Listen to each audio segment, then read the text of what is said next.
नमस्ते 10th class.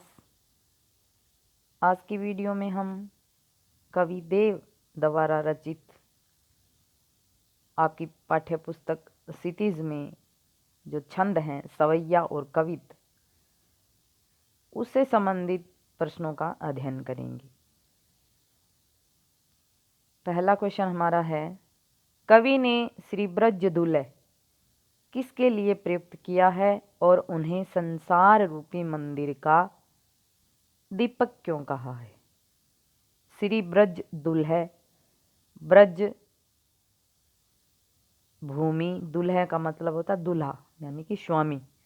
ब्रजवासियों का स्वामी किसे कहा है? कृष्ण भगवान को। उन्हें संसार रूपी मंदिर का दीपक क्यों कहा है? आंसर देखें। देव जी ने श्री ब्रजदुल्ह श्री कृष्ण के लिए प्रयुक्त किया है। कवि उन्हें संसार रूपी मंदिर का दीपक इसलिए कहा है क्योंकि जिस प्रकार एक दीपक मंदिर में प्रकाश एवं पवित्रता का सूचक है, उसी प्रकार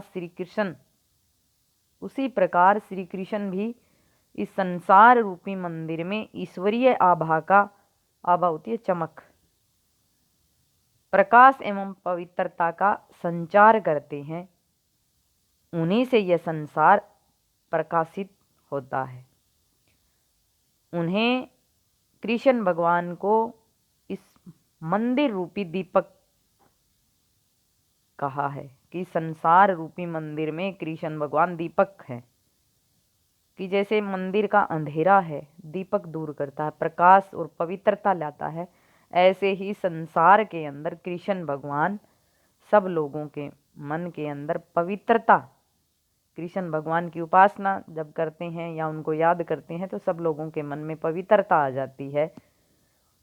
और प्रकाश करने का मतलब सबको खुशियां देते हैं, सबके कष्ट दूर करते हैं। पहले सवैये में से उन पंक्तियों को छांट कर लिखिए जिनमें अनुप्रास और रूपक अलंकारों का प्रयोग हुआ है।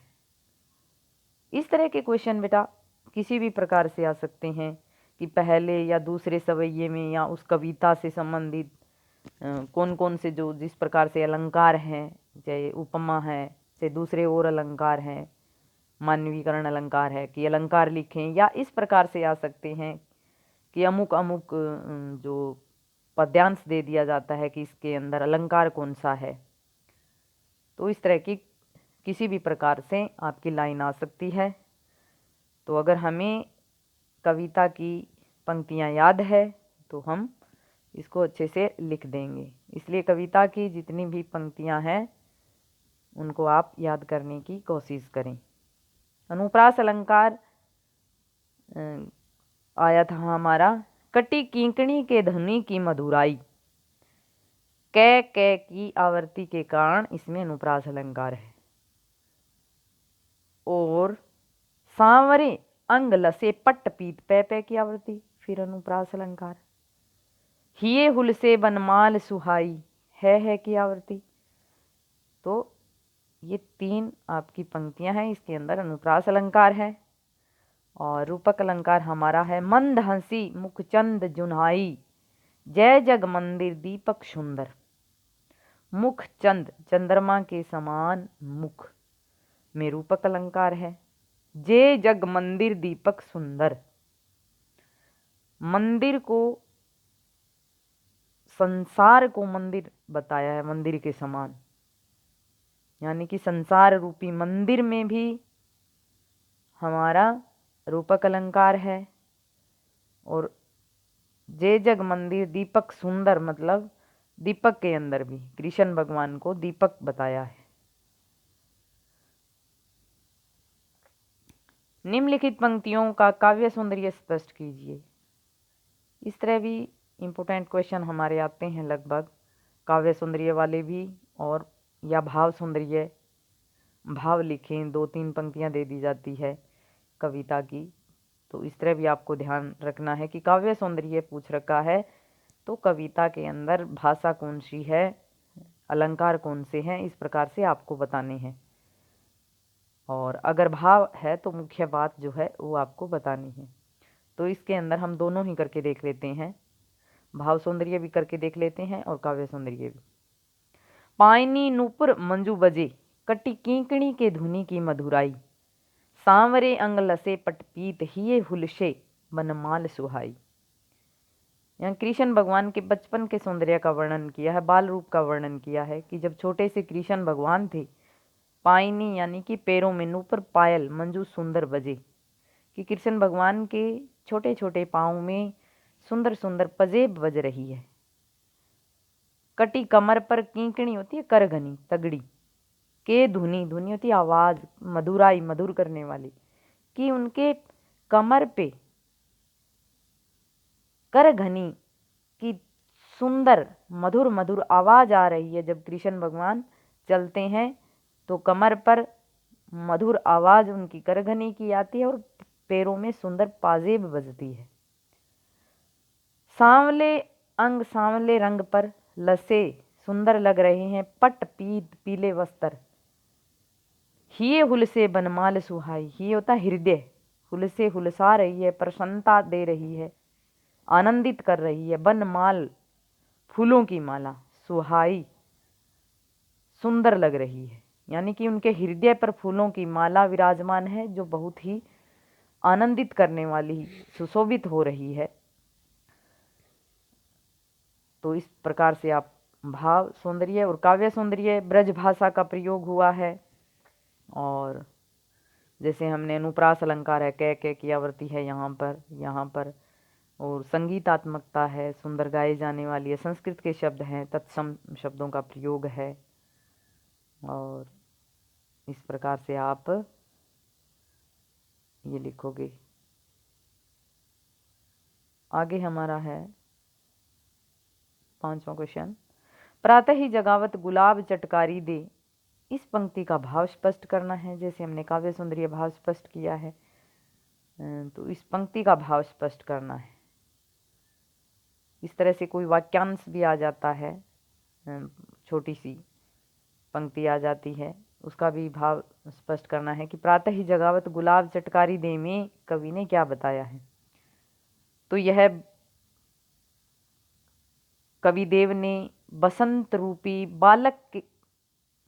बालक रूपी बसंत के सौंदर्य का वर्णन किया है कि बालक रूपी बसंत को सभी जो प्रकृति है वो छोटे बच्चे की तरह उसके साथ व्यवहार करती है जब बसंत का महीना आता है। और प्रातः यानी कि सुबह जगावत जगाता है गुलाब का फूल चटकारी चुटकी बजा करके, कि गुलाब का फूल है मानो वो बसंत रूपी बालक को सुबह चुटकी बजाकर जगाने का काम कर रहा है। क्योंकि गुलाब की कली जब सुबह होते ही फूल का रूप धारण कर लेती है तो उसमें से चट की आवाज़ आती है, इसलिए कवि को लग रहा है कि गुलाब का फूल है वो सुबह बसंत रूपी बालक को जगाने का काम करता है। चांदनी रात की सुंदरता को कवि ने किन किन रूपों में देखा है। तो आकाश में फैली चांदनी को स्फटिक नामक शिला से बने मंदिर के रूप में देखा है कि चांदनी रात इतनी सुंदर है जैसे आर पारदर्शी जो शिलाओं से एक सुंदर सफ़ेद रंग का मंदिर बना दिया गया हो। और चारों ओर फैली हुई चांदनी कवि को इस प्रकार लग रही है जैसे दही का सागर उमड़ रहा है। और पूरे आकाश में फैली हुई चांदनी को देखकर कवि को ऐसा लगता है जैसे आंगन में दूध के झाग फैल गए हैं। चांदनी रात रूपी मंदिर में झिलमिलाते तारे ऐसे लग रहे हैं जैसे सजी धजी युवतियां हो और उनके आभूषणों में आभा मल्लिका फूल के रस से मिली हुई ज्योति के समान हो। प्यारी राधिका को प्रतिबिंब सो लगत चंद, इस पंक्ति का भाव स्पष्ट करते हुए बताएं इसमें कौन सा अलंकार है। कि चांदनी रात का सौंदर्य अत्यधिक उज्जवल है, पवित्र है, चमकीला है। और कवि कह रहे हैं कि ऐसा लग रहा है जैसे चांदनी रात में चंद्रमा इस प्रकार लग रहा है जैसे सुंदर, प्यारी मतलब सुंदर राधिका का मुख है, उसकी मुख की परछाई के समान लग रहा है।